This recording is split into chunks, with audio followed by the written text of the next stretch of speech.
안녕하세요. 조현 목사입니다. 오늘이 벌써 8월의 마지막 주일이군요.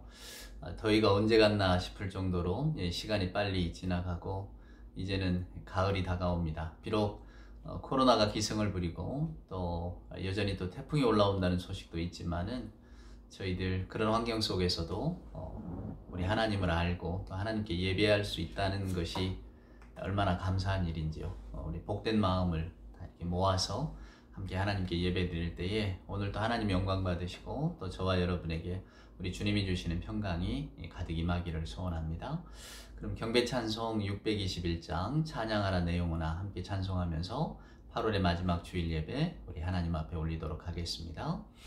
찬양하라 내 영혼아, 찬양하라 내 영혼아, 온 마음과 정성 다하여 주 찬양하라.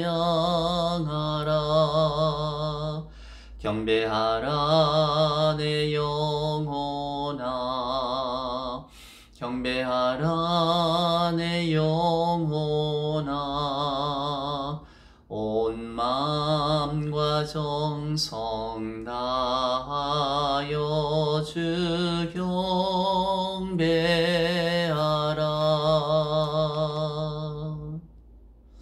우리 함께 신앙 고백할까요? 사도신경으로 우리들의 신앙을 고백합시다. 전능하사 천지를 만드신 하나님 아버지를 내가 믿사오며 그 외아들 우리 주 예수 그리스도를 믿사오니 이는 성령으로 잉태하사 동정녀 마리아에게 나시고 본디오 빌라도에게 고난을 받으사 십자가에 못 박혀 죽으시고 장사한 지 사흘 만에 죽은 자 가운데서 다시 살아나시며 하늘에 오르사 전능하신 하나님 우편에 앉아 계시다가 저리로서 산자와 죽은 자를 심판하러 오시리라. 성령을 믿사오며 거룩한 공예와 성도가 서로 교통하는 것과 죄를 사하여 주시는 것과 몸이 다시 사는 것과 영원히 사는 것을 믿사옵나이다. 아멘. 성시를 함께 교독합니다. 오늘 우리가 함께 교독할 성시는 교독문 39번입니다.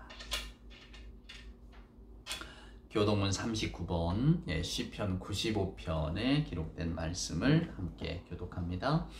오라 우리가 하나님 여호와께 노래하며 우리의 구원의 반석을 향하여 즐거이 외치자. 우리가 감사함으로 그 앞에 나아가며 시를 지어 즐거이 그를 노래하자. 여호와는 크신 하나님이시요 모든 산들보다 크신 왕이시기 때문이로다. 땅의 모든 깊은 곳이 그의 손안에 있으며 산들의 높은 곳도 그의 것이로다. 바다도 그의 것이라 그가 만드셨고 육지도 그의 손이 지으셨도다. 오라 우리가 굽혀 경배하며 우리를 지으신 여호와 앞에 무릎을 꿇자. 그는 우리의 하나님이시요 우리는 그가 기르시는 백성이며 그의 손이 돌보시는 양이기 때문이라. 아멘. 오늘 함께 찬송할 예배 찬송은 찬송가 540장입니다. 주의 음성을 내가 들으니 사랑한단 말일세. 주의 음성을 내가 들으니 사랑한단 말일세. 얼마나 따뜻한 말씀인가요? 찬송가 540장 함께 찬송합시다. 주의 음성을 내가 들으니 사랑한단 말일세. 믿는 마음으로 주께 가오니 나를 영접하소서. 내가 매일 십자가 앞에 더 가까이 가오니 구세주의 흘린 보배 피로써 나를 정케 하소서. 주여 넓으신 은혜 베푸사 나를 받아주시고 나의 품은 뜻 주의 뜻같이 되게 하여 주소서. 내가 매일 십자가 앞에 더 가까이 가오니 구세주의 흘린 보배 피로써 나를 정케 하소서. 주의 보좌로 나아갈 때에 어찌하니 기쁠까. 주의 얼굴을 항상 배우니 더욱 친근합니다. 내가 매일 십자가 앞에 더 가까이 가오니 구세주의 흘린 보배 피로써 나를 정케 하소서. 우리 구주의 넓은 사랑을 측량할 자 없으며 주가 주시는 참된 기쁨도 헤아릴 수 없도다. 내가 매일 십자가 앞에 더 가까이 가오니 구세주의 흘린 보배 피로써 나를 정케 하소서.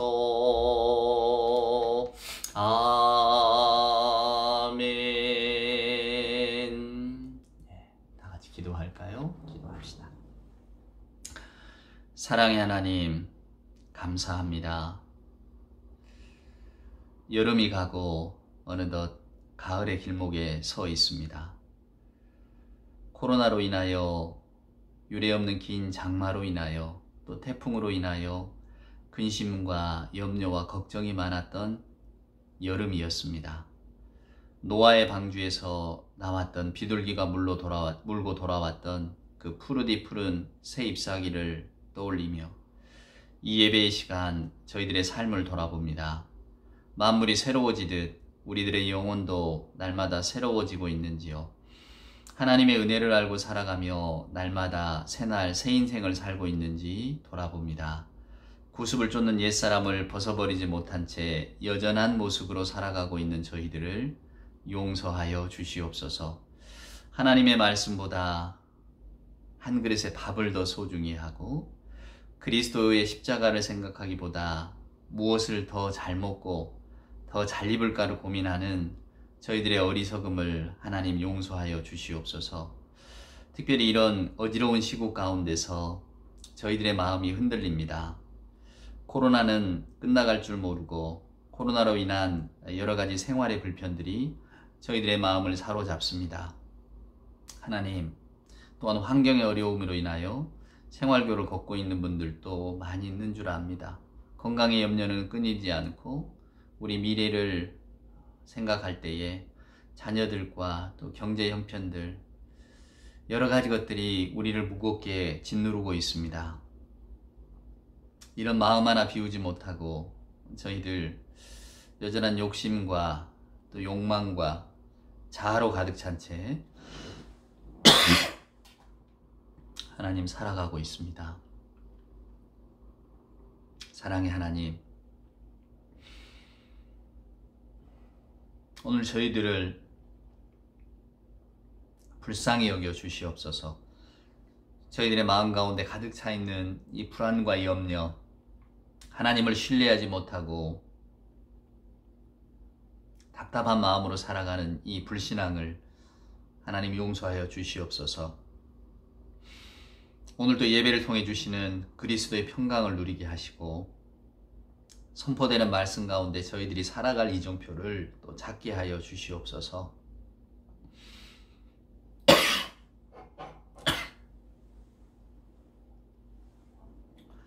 가난이나 병으로 인해 아파하는 이 땅에 어려움에 처한 이들 연약함 아시오니 힘주시고 세상의 풍랑 앞에서 의연할 수 있도록 주의 성령께서 매 순간 동행하여 주시옵소서. 이 기도의 시간, 알 수 없는 삶의 난해함 속에 절망하는 성도도 있는 줄 압니다. 하나님, 선하신 하나님의 은총을 기억하며 감사의 마음으로 살아갈 수 있도록 저들의 마음도 붙들어 주시고 아울러 저희 한 사람 한 사람 그 형편과 처지를 헤아리시며 마음의 평강을 얻을 수 있도록 오늘도 이 예배 중에 크신 성령의 은총을 허락하여 주시옵소서. 저희들 살아가는 모습이 다 제각각입니다. 때론 그 속에서 슬픔도 있고 기쁨도 있고 눈물도 있고 절망도 있고 감사도 있고 환희도 있음을 압니다. 우리가 어떠한 형편에 처해 있든지 하나님의 은혜와 하나님의 사랑을 잊지 않게 하여 주옵시고, 우리가 어떤 길을 걸어가든 우리 주 하나님께서 우리와 동행하시며 우리의 삶을 지켜주신다고 하는 이 굳센 믿음을 가지고 살아가는 우리 모두가 되게 하여 주옵소서. 오늘도 예배를 통해 주시는 우리 하나님의 은총과 그 사랑과 인자하심을 갈망합니다. 성령 하나님께서 오셔서 저희들의 이 허한 마음을 채워주시고 하나님의 은혜를 알아 감사함으로 가득한 마음으로 변화시켜 주옵소서. 우리 구주 예수님의 귀하신 이름으로 기도드리옵나이다. 아멘. 오늘 우리에게 주시는 하나님의 말씀은 창세기, 지난주에 저희가 창세기를 했잖아요. 창세기를 한번 좀 더 보도록 하겠습니다. 오늘은 창세기 1장입니다. 순서가 좀 바뀐 느낌이 있습니다만은, 자, 창세기 1장. 오늘은 26절부터 사람이 창조하는 장면을 좀 볼까요, 사랑하는 여러분? 26절입니다. 창세기 1장 26절. 하나님이 이르시되 우리의 형상을 따라 우리의 모양대로 우리가 사람을 만들고 그들로 바다의 물고기와 하늘의 새와 가축과 온 땅과 땅에 기는 모든 것을 다스리게 하자 하시고, 하나님이 자기 형상 곧 하나님의 형상대로 사람을 창조하시되 남자와 여자를 창조하시고 하나님이 그들에게 복을 주시며 하나님이 그들에게 이르시되 생육하고 번성하여 땅에 충만하라. 땅을 정복하라. 바다의 물고기와 하늘의 새와 땅에 움직이는 모든 생물을 다스리라 하시니라. 아멘. 창세기는 인류의 보물이죠. 사랑하는 여러분, 우리는 창세기를 통해서 우주가 어떻게 생겨났는지, 우리들의 세상이 어떻게 생겨났는지를 알게 됩니다. 그래서 예적부터 저희들이 성경을 처음 배울 때는 이 창세기에 나오는 이 천지창조, 이 모든 것이 과학적 진술에도 오류가 없는 분명한 성경의 가르침이라고 믿어왔었죠. 근데 여러분, 저도 이렇게 이제 신학을 공부하고 또 하나님의 말씀을 이렇게 읽다 보니까 성경은 여러분 우리들의 호기심을 채워주는 책은 아니라고 제가 분명히 말씀드렸습니다. 또한 성경은 역사서도 아닙니다. 그래서 어떤 분들이 가끔 이 성경의 역사가 세계의 역사에 기록하고 잘 맞지 않아요. 그래서 성경을 어떻게 믿을 수 있겠습니까? 이렇게 말씀하는 분이 있는데, 성경은 사랑하는 여러분, 우리들의 세세한 역사를 그렇게 기록한 책이 아닙니다. 왜냐하면 성경은 하나님께서 어떤 분이고 하나님은 우리에게 어떤 일을 행해 주셨는가를 저나 여러분에게 선포하는 책이기 때문에 그렇습니다.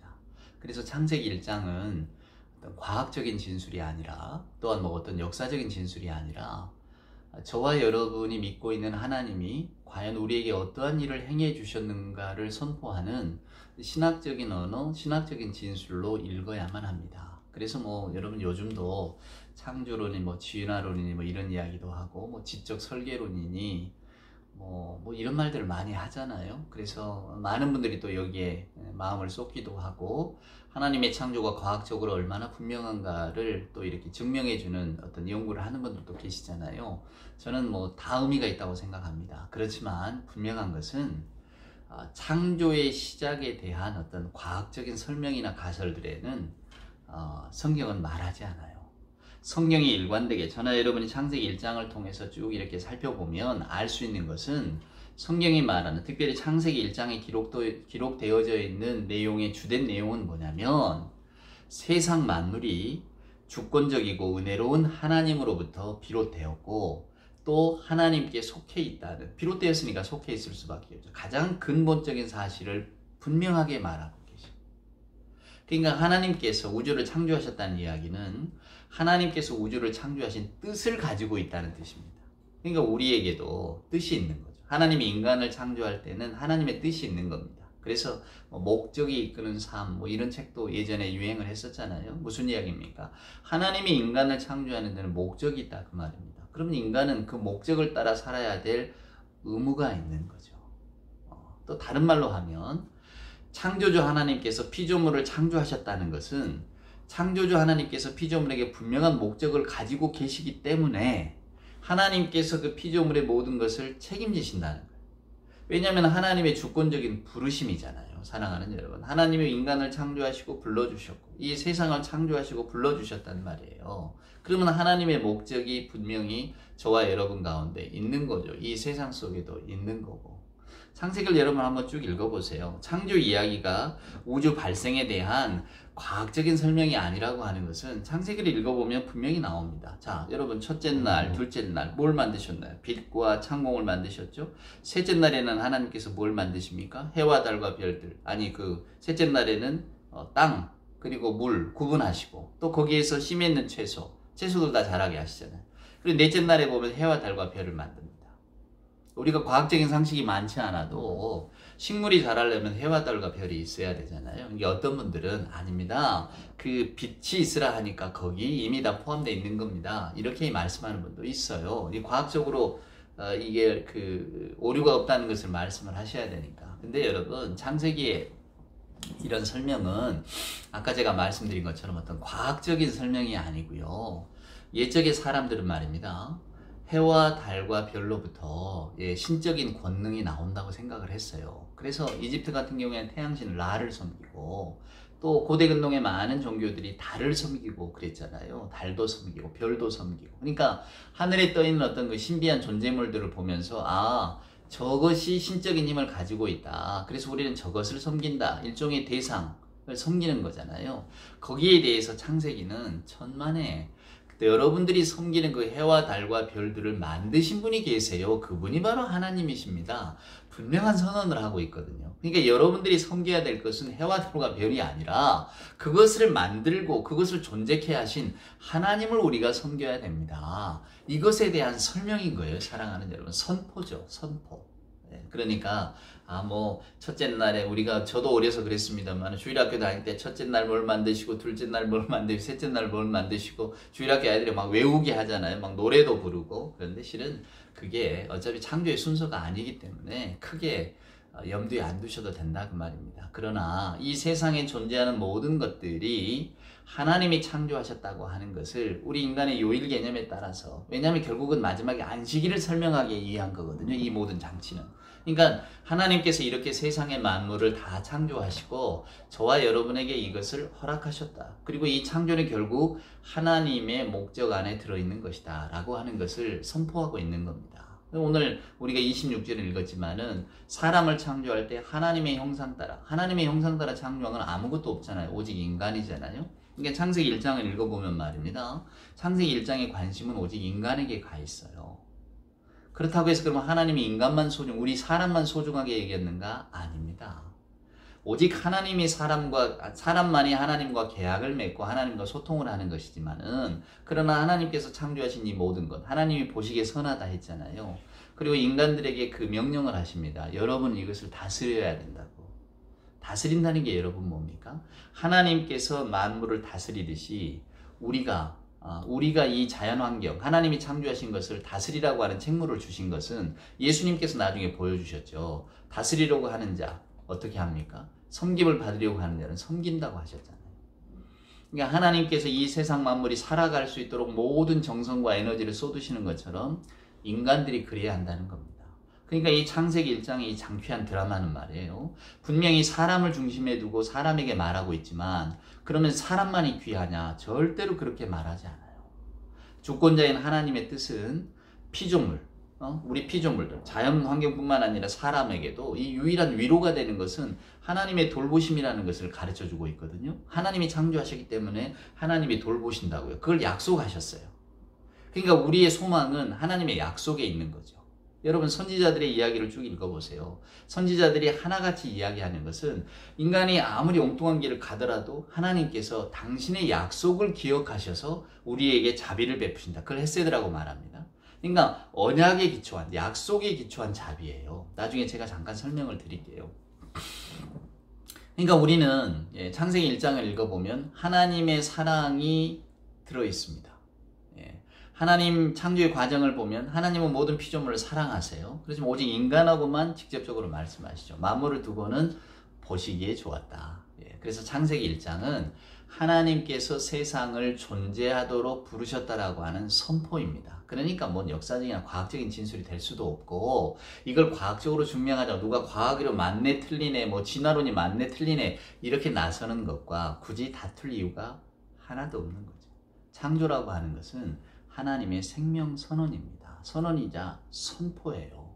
하나님께서 피조물과 어떤 관계를 맺고 계시는가를 저나 여러분에게 보여줍니다. 그러니까 하나님은 당신이 피조물을 창조하셨기 때문에 소중히 여기시죠. 그리고 보시기에 좋았다 했잖아요. 다 마음에 흡족하셨다 그 말입니다. 그리고는 피조물과 관계를 맺으시는 거예요. 사랑하는 여러분. 그게 누굽니까? 바로 인간입니다. 오늘 보세요. 26절에 보면 하나님이 이르시되 우리의 형상을 따라 우리의 모양대로 우리가 사람을 만들고 그들에게 바다 물고기 하늘의 새 가축 온 땅 기는 모든 것을 다스리게 하자. 그래서 하나님께서 창조하시고 남자와 여자를 창조하시고 그들에게 복을 주시며 이르시되 생육하고 번성하여 땅에 충만하라 땅을 정복하라 바다의 물고기 하늘의 새 땅에 움직이는 모든 생물을 다스리라 하십니다. 그러니까 이렇게 귀하게 인간을 창조해 주셨다는 거예요. 그러니까 여러분 옛적에는 신분질서라는 게 있었잖아요. 요즘도 뭐 인종 때문에 문제가 많잖아요. 미국에서 뭐 어처구니 없는 총격 사건도 벌어지고 말도 안 되는 이야기입니다. 기독교 신앙을 가졌다면 기독교 신앙은 하나님의 형상을 따라 모두가 창조되었다고 저나 여러분에게 들려주고 있거든요. 그러니까 우리가 하나님의 약속을 믿는다면 언약을 믿는다면 우리는 누구도 차별해서는 안 됩니다. 그리고 뭐 인종 때문에 차별 당해서도 안 되고요. 그러니까 사람 위에 사람 있고 사람 아래 사람 있다 이런 게 통하지 않는 거죠. 그러니까 창세기 1장은 어떻게 보면 거대한 인권 선언입니다. 이 세상에 있는 모든 사람은 귀하다. 모두가 다 하나님의 형상 따라. 여러분 옛적에 이 신의 형상 따라라고 하는 말은 왕에다만 쓰는 말이었거든요. 예전에는 왕후 장상의 씨가 따로 있었잖아요. 왕가의 자손 뭐 이렇게 귀족의 자손. 그게 신분질서니까. 그러나 하나님의 거대한 역사 속에서는 그게 없는 거죠. 왜? 모두가 다 하나님의 어떤 그 형상 따라 이렇게 지으심을 받은 거잖아요. 그래서 여러분 그 유명한 출애굽기에 보면 하나님의 이 선포 이스라엘 사람들이 예굽에서 생활하면서 다 잊어버렸잖아요. 그래서 창세기에 새롭게 이제 하나님과 출애굽기에서 하나님과 약속을 맺는 장면이 나오는데 그게 모세가 하나님으로 받은 십계명과 여러 가지 그 율법들 아닙니까? 근데 거기에 보면 인간에 대한 분명한 선포가 있잖아요. 이스라엘 백성들에게 뭐라고 말합니까? 너희 땅에 더불어 사는 이방인들, 너희에게 몸붙여 사는 나그네들을 억압해서는 안 된다 이런 말 하잖아요. 여기서 나그네라고 하는 건 잠시 집을 떠난 이런 사람들이 아니고 이스라엘 백성 안에 머물고 있었던 이방인을 말합니다. 이게 무슨 이야기냐면 너희는 이스라엘 유대 히브리 민족이고 저기는 이방인들이야. 이렇게 차별하지 말라는 거예요, 여러분. 놀라운 선포입니다. 하나님께서 뭐라고 말씀을 하시느냐면 너희가 애굽 땅에서 종노릇 하던 때를 생각해서 저 사람들을 환대해야 된다고 말합니다. 심지어는 그러니까 이렇게 거기에 나오는 이제 그 율법들을 이렇게 보면 특별히 나그네 사회적인 약자들 하나님이 잘 대해주라고 이야기하잖아요.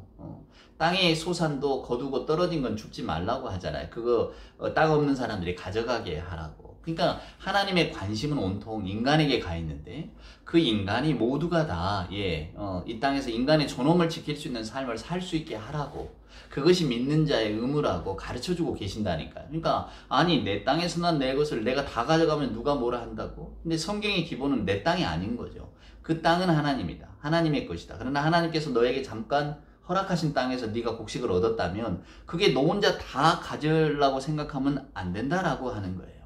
그것은 일부를 너 먹고 남은 것은 가난한 사람들이 또 먹을 수 있도록 해줘라. 이게 바로 하나님께서 말씀하신 어떤 사랑의 방편입니다.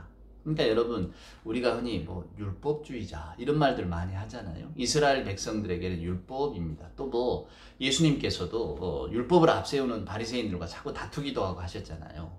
근데 우리가 그래서 율법하면 뭔가 좀 옥죄고 무섭고 나쁜 걸 뭔가 우리를 좀 자유롭지 못하게 하는 하지만 주님 안에서는 자유가 있고 사랑이 있는, 이렇게 생각하기 쉽지만은 어찌 하나님께서 이스라엘 백성들을 올가매려고 율법 뭔가 이렇게 꼼짝 못하는 틀을 주셨겠어요? 그러지가 않아요. 사람들이 그것을 잘못 사용하고 엉뚱한 것을 강조해서 그런 것이지.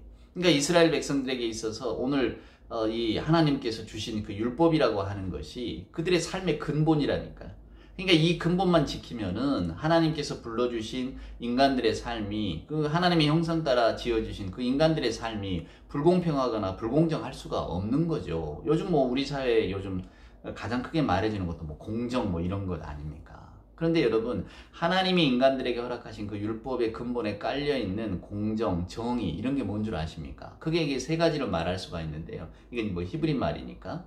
그 하나님이 출애굽기를 통해서 주신 이스라엘 사람들에게 허락하신 그 율법의 근본 정신은, 첫째는 미슈팟이라고 하는 겁니다. 이건 최소한의 정의예요. 이게 만약에 제가 힘이 있다고 누구를 때렸단 말이에요. 우리가 흔히 눈에는 눈, 이에는 이 하잖아. 이거 오해하시면 안 돼요. 어떤 분들은 또 이러니까, 야, 이게 동해복수법이라고 그래서 탈리온법. 네가 나 하나 때렸어? 내가 나 하나 가질 거야. 네가 내 팔을 부러뜨렸어? 나는 그럼 네 팔도 부러뜨리고, 뭐 이런 거니까, 야, 이거 냉정하다, 냉혹하다. 하나님은 사랑의 법을 말씀하셔야지 이게 뭔가 라고 이야기하지만 크게 오해셔요. 여러분이 하나님이 말씀하신 미슈팟이라고 하는 것은 최소한의 정의라고 하는 게 뭐냐면, 내가 힘이 있다고 남의 것 뺏으면 안 된다 이거예요. 내가 힘이 있다고, 내가 권세가 있다고, 또는 뭐 이웃집 아이 팔을 부러뜨렸는데 아이고 미안하다, 그냥 이거 먹고 떨어져라, 쌀한감이 던져주고, 이러면 안 된다는 거예요. 팔을 부러뜨렸다면 네 팔도 부러질 줄 알아라 하는 겁니다. 사회적인 특권층이나 약자들 모두에게 보편적으로 적용되는 법의 공평함을 말하는 거예요. 오늘날 우리가 말하는 사법적 정의하고 똑같지 않습니까? 이걸 이미 수천 년 전에 하나님께서는 이스라엘 백성들에게 말씀하셨다니까요. 여러분에게 최소한의 정의가 있어야 됩니다. 잘못하면 벌을 받고 손해를 입히면 그걸 꼭 보상해야 됩니다. 내가 특권자라고, 내가 뭐가 있다고, 내가 권세가 있다고 그냥 유야무야 뭉개는 거, 이거 안 됩니다. 근본이죠. 그러니 뭐 눈에는, 성경에는 눈에는 눈 뭐 이런 이야기 하지만은 뭐 그거 너무 잔혹합니다. 이게 아니란 말이에요, 여러분. 그 다음에 성경이 율법이 주는 두 번째 이야기는 ጼ다카라고 하는 것. 이게 분배적 정의입니다. 아까 말씀드린 것처럼 땅에 떨어진 것, 땅에 소출 거두지 마라. 또 안식년이 되잖아요. 그러면 땅 가진 사람에게 그 소출을 내버려 두라고 하거든요. 나그네나 가난한 사람들이 거두어 가라고. 이스라엘에도 3년에 한 번은 꼭 11조를 가난한 사람을 위해 쓰게 하는 법이 있잖아요. 째닥합니다. 분배의 정의. 그러니까 하나님께서는 땅에 가난한 사람들이나 아니면 나그네들이나 이 땅에 뭔가 붙일 곳이 없는, 비빌 언덕이 없는 사람들에 대해서 얼마나 큰 사랑과 관심을 가지고 계시는가를 이 이스라엘 율법이 보여주거든요. 그러니까 얼마나 좋습니까? 이걸 우리가 다 뭉갠 거예요, 여러분. 우리가 이 하나님의 율법을 받아들이지를 못하고 있는 겁니다. 최소한의 정의, 그 다음에 최소한의 분배. 우리는 다 모른 척 하잖아요. 내 걸 더 많이 쌓고. 자본주의가 그 길을 향해 달려가니까 우리가 이건 아닙니다라고 성경의 말씀 따라서 브레이크를 걸자는 것 아닙니까? 아니, 내 능력으로, 내 힘으로 내가 다 벌었는데 내가 다 가지면 되지. 그게 누가복음 12장의 그 부자 생각이란 말이에요. 근데 이런 것들을 온전하게 돌리는 것, 인간의 얼굴로 돌리는 것은 바로 하나님의 말씀입니다. 그리고 이제 세 번째가 이제 헤세드라고 하잖아요. 이 자비라고 우리가 번역을 합니다만은, 아까 말씀드린 것처럼 언약의 바탕을 둔 사랑이에요. 하나님께서도 하나님의 말씀을 거역하는 인간들에 대해서 분노를 느끼세요. 이스라엘 백성들에게 얼마나 실망하십니까? 그것을 이스라엘의 선지자들이 많이 탓하잖아요. 너희들 백성들 말이야, 하나님을 배신하고. 근데 하나님의 사랑은 언제나 다시 돌아옵니다. 왜 돌아옵니까? 내가 너희들을 끝까지 사랑하겠다라고 약속을 하셨거든요, 하나님이. 그러니까 하나님께서도 당신의 분노하는 마음을 당신의 언약을 생각하면서 돌리셨다. 이게 성경의 가르침이에요. 놀랍죠, 사랑하는 여러분. 그러니까 오늘 저와 여러분이 이 땅의 삶을 살아가는 것, 우리가 멸망하지 않는 것은 우리의 어떤 그 잘남이 아니라 하나님의 언약에 대한 약속 때문이에요. 근데 오늘 이제 제가 지난주 설교하고 연관해서 꼭 드리고 싶은 말씀은, 하나님이 자비하시잖아요. 우리가 이런 말을 합니다. 이게 신학적인 용어입니다. 인간의 죄는 하나님의 은총 때문이다, 이렇게 말해요. 이게 무슨 말인가?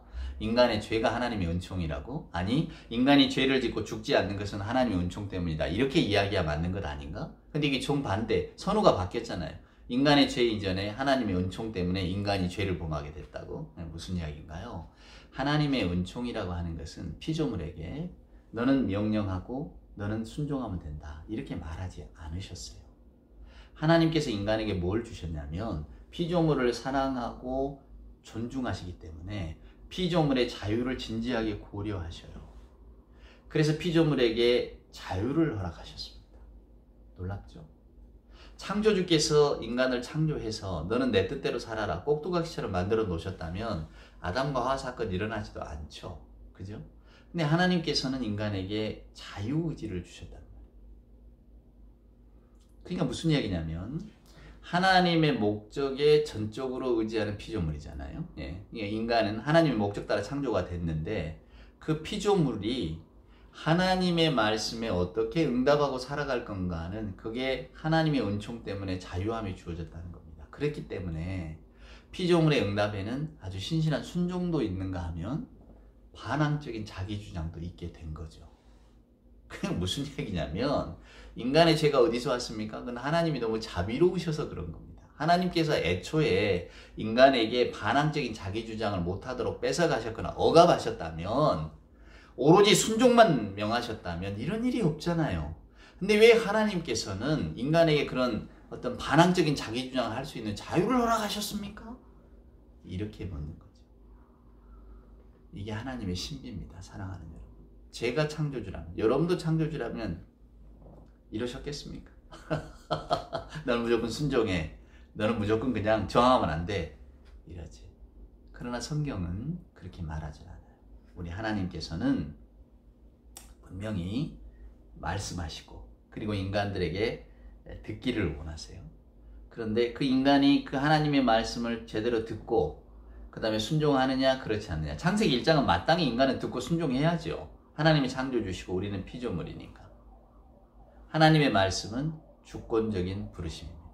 하나님께서 그렇게 불러주셨어요. 하나님의 의지에 따라서 우리들을. 누가 시킨 것도 아니고 하나님의 이게 어떤 부자유도 아니잖아요. 하나님도 인간을 절대적인 순종하는 존재로 만들고 싶었지만 그럴 수가 없었다. 이런 게 아니잖아요. 하나님은 완전하신 분이고 하나님은 절대적인 분이신데 근데 하나님께서는 그 절대적인 당신의 뜻, 주권적인 뜻을 가지고 인간을 불러주셨어요. 오직 그 부르심의 피조물들이 응답함을 기대하면서 그러나 하나님의 이 주권적인 부르심은 강요하는 게 아니잖아요. 초청하는 거예요. 요구하는 것이 아니라 희망하는 것이기 때문에 그러니까 피조물은 저항하기도 하고 때로는 귀를 기울이지 않을 수도 있는 거예요. 세상에 보여주는 것은 아담과 하와가 보여주는 것처럼 죄입니다. 하나님은 은혜를 통해 자신을 드러내셨지만 죄는 하나님의 은혜로운 뜻에 항상 맞서는 거죠. 그게 뭡니까? 반항적인 자기 주장으로 나타난 거예요. 그러니까 오히려 피조물에게 자유를 허락하시는 그 행위를 통해서 죄가 세상에 드러나게 된 거죠. 놀랍죠, 여러분? 그럼 뭐 죄의 책임이 하나님입니까? 또 이렇게 묻는 분이 있을지 모르는데 하나님의 신비입니다. 우리가 헤아릴 수가 없어요. 하나님께서 왜 인간을 꼭두각시로 만들지 않으셨을까? 하나님께서는 왜 인간에게 자유를 허락하셨을까? 그래서 여러분 오늘 창세기의 이야기는 어찌됐건 사람들이 저항하잖아요, 하나님께. 그러니까 하나님은 또 그것을 오래 참으셔요. 자비를 베푸시고 언약을 맺으시고 아담과 하와가 죄를 범했지만 얼른 가죽옷을 입혀서 보호하시잖아요. 가인도 아벨을 때려 죽이지만 하나님이 가인을 보호하시잖아요. 나 죽을까 두려워요. 그러니까 표를 주시고 보호하시잖아요. 그러니까 이게 인간의 뭐 어떤 생각이나 사람들의 사유에서 나올 수 있는 이 책이 아닙니다. 그래서 우리는 이것이 하나님께서 성령을 통해 우리에게 주시는 하나님의 선포이구나. 신학적인 선언이구나 라고 하는 것을 믿고 알게 되는 거죠. 만약에 여러분이 지금 제 이야기를 들으시고 난 도대체 뭐가 뭔지 모르겠다. 도대체 하나님이 그럼 뭐 창조주라는 거야? 뭐라는 거야? 도대체 죄는 그럼 하나님이 허락하셨다는 거야? 뭐야? 아마 여러분이 이렇게 생각하실지 모르지만 오늘 제 설교를 한번 몇 번 거듭해서 들어보세요. 그럴 가치가 있을지는 모르겠습니다만은 듣다 보면 제가 설명하는 부분에 대한 어떤 맥락을 분명하게 잡으실 수가 있을 거예요. 저는 그래서 실은 이 창세기 1장의 이야기가 정말로 좋습니다. 우리 하나님이 이런 분이구나. 저에게 창세기 1장만큼 하나님이 어떤 분인가를 들려주는 책은 없어요. 우리 하나님이 이런 분이시기 때문에, 이런 분이시기 때문에. 우리 하나님은 모든 피조물을 일스라는 부드러운 말씀으로 창조하셨잖아요. 하나님이 허락하신 거잖아요. 피조물이 아무리 존재하고 싶어도 하나님이 허락하지 않으면 존재할 수 없는 거예요. 그래서 우리는 하나님을 고백하고 찬미할 수밖에 없습니다. 그런 우리에게 하나님이 주신 명령이 뭡니까? 다스리라고 그러잖아요. 근데 다스리는 것은 섬기는 거예요. 하나님께서 우리 인간들에게 다스리고 정복하라 하시면 섬기라고 하는 거예요. 예수님이 이걸 바로 잡아주셨잖아요. 섬기는 자라고. 피조물의 안녕을 위해서 인간이 애쓰라는 거예요. 하나님이 선하게. 그러니까 하나님이 하시는 역할을 우리에게 맡겨주셨다는 겁니다. 하나님의 창조 행위는 하나님의 유익을 구하는 게 아니잖아요. 하나님의 에너지, 하나님의 목적들을 피조물에 쏟아부으시려고 하는 하나님의 결심. 근데 그 하나님의 신비 자유함은 우리가 알 수가 없는 방식으로 흘러가는 거죠. 그래서 우리는 오늘도 마찬가지입니다. 저나 여러분은 하나님의 말씀에 순종할 거냐 아니면 반항적인 자기 주장으로 갈 거냐, 이 갈림길이 항상 서 있는 거예요. 하나님은 우리에게 순종하기를 원하시지만은, 그러나 그 순종하기를 원하시는 하나님의 어떤 그 말씀은 있으라라고 하신 것처럼 그리스도로 드러난 하나님의 사랑이기 때문에 얼마든지 인간이 반항적인 자기 주장으로 나갈 수가 있는 거죠. 이 땅의 모든 피조물들이 하나님 창조하지 않으신 게 있습니까? 우리는 다 창조했다고 고백하잖아요. 근데 그 가운데는 뭐 저나 여러분처럼 하나님을 알고 오늘 이렇게 예배하면서 어떻게든 내가 하나님의 말씀을 따라 한번 살아볼까 이렇게 고민하는 사람도 있고, 어떤 분은 아예 나는 하나님 누군지도 몰라, 나는 다 필요 없어, 나는 내 뜻대로 살까, 이렇게 자기 주장 따라 사는 사람들도 있잖아요. 여러분, 이게 하나님의 신비인 겁니다. 우리는 왜 그들이 저렇게 하나님께 대한 순종의 방향으로 나가지 않고 자기 주장으로 걸어가는지 알 길이 없어요. 하나님이 그들에게 허락하신 자유 가운데 그들이 그렇게 응답했기 때문이거든요. 오늘날 우리들에게도 마찬가지입니다. 주님을 알면서도 우리는 하나님의 말씀에 대한 순종과 또 자기 반항적인 마음들이 있잖아요. 내가 내 식대로 살고 싶은 마음들이. 우리는 늘 그 가운데서 충돌하면서 살아갑니다. 여러분이 하나님이시라면 보시기에 어떨까? 실망스럽겠죠. 제가 하나님이라 당연히 실망스럽죠. 제가 저를 봐도 실망스럽지. 하지만은 그것이 놀랍단 말이에요. 하나님이 오래 참으심, 인내, 번민 속에 본인이 고민하세요. 그게 성경이 저와 여러분에게 보여주는 하나님의 모습이세요. 저것들을 다 쓸어버려야지 이러지 않으세요. 저 못된 것들 말이야. 창조주의 뜻도 모르고 내가 저들을 존재하게 했는데 나를 모르고 말이야 엉뚱한 걸 섬기고 엉뚱한 짓을 하고 엉뚱한 삶을 산다? 하나님은 그러질 않으세요. 오히려 아들을 내어주시기까지 사랑하시잖아요. 내가 영원히 너희들을 사랑하겠다. 하나님이 세상을 이처럼 사랑하사. 하나님이 사랑하셨다고 성경이 말하는 거예요. 이게 놀라운 하나님의 사랑입니다. 그래서 하나님이 참으시는 거예요. 내가 사랑한다고 약속했기 때문에 저 존재들이 엉뚱한 길을 가도 끝까지 사랑으로 품으시는 겁니다. 사람의 마음으로는 할 수 없는 거죠.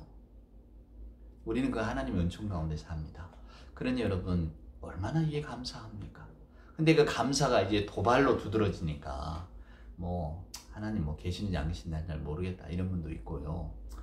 주님 오신다는데 오시는지 안 오시는지도 모르겠다 또 이렇게 하는 분도 있죠. 때로 우리가 하나님을 두려워하면서도 때로는 하나님이 없는 것처럼 세상을 살아가는 순간들이 얼마나 많습니까? 우리는 오직 하나님의 언약에 기대 사는 인간입니다. 하나님께서 우리를 끝까지 사랑하신다고 하셨기 때문에 지금 우리가 목숨을 붙이고 살아갈 수 있는 거고, 내 뜻이랍시고 자기 주장이랍시고 그저 잘난 척하며 살아갈 수 있는 거지, 우리의 어떤 선함이나 우리의 근거가 있는 건 아니거든요. 여러분, 그래서 저는 성경과 하나님이 참 좋습니다. 그 하나님에 대해서 일러주시고 하나님이 오래 참으시면서까지 우리에게 자유함을 허락하시기 때문에, 그리고 하나님은 끊임없이 저나 여러분에게 순종을 원하시는 하나님. 그러나 우리는 끊임없는 자기 반항으로 또 겪기를 바라는, 이게 참 우리가 살아가면서 항상 하나님 안에서 누리는 자유이기도 하고 우리가 누리는 자유는 하나님의 고민이 되는 거죠. 여러분, 그렇습니다. 그러나 하나님의 뜻은 결국은 우리들의 유일한 위로는 하나님의 돌보심과 하나님의 약속이 있다는 것을 저와 여러분에게 들려주고 있어요. 그러니까 오늘 우리의 유일한 위로, 우리의 소망은 결국 하나님의 약속, 하나님의 돌보심에 기댈 수밖에 없는 거죠. 이 안식일이라고 하는 의미가 바로 그런 큰 뜻을 품고 있습니다. 단순히 뭐 일하지 말라 이런 게 아니고요. 우리의 생명의 순간, 우리의 모든 것들, 우리가 살아가는 유일한 위로는 하나님의 돌보심이 있다. 이것이 안식일의 의미거든요. 아마도 다음 주에는 이 안식일에 대한 이야기를 좀 길게 해드려야 될 것 같습니다. 하여간 여러분 이것만 기억하십시오. 하나님 우리를 사랑하십니다. 그것이 우리들에게 유일한 위로입니다. 하나님은 우리를 끝까지 돌보신다고 약속하셨어요. 특별히 코로나 시절 뭐 이렇게 막 자연환경이 어려워질 때 저희들이 두려움이 있잖아요. 하지만 하나님이 우리를 돌보십니다. 이것이 우리의 유일한 위로입니다. 그러면서 우리가 하나님 앞에 어떠한 존재로 나아가야 될까를 깊이 한번 고민해 보십시다. 이번 주 우리에게 주시는 말씀입니다. 기도하겠습니다. 이제는 우리 구주 예수 그리스도 크신 은혜와 하나님의 사랑하심과 자비하신 성령님의 함께 하심이 오늘도 주의 말씀을 들으며 우리 하나님의 그 사랑과 돌보심이 결국 우리들의 존재 근거라는 사실을 깨달아서 하나님의 말씀에 더욱 순종하는 자의 모습으로 살기를 소원한 우리 예배하는 모든 교우들 머리머리 위에와 저들의 생각과 저들의 삶과 또 하나님께 올리는 기도의 제목들 위에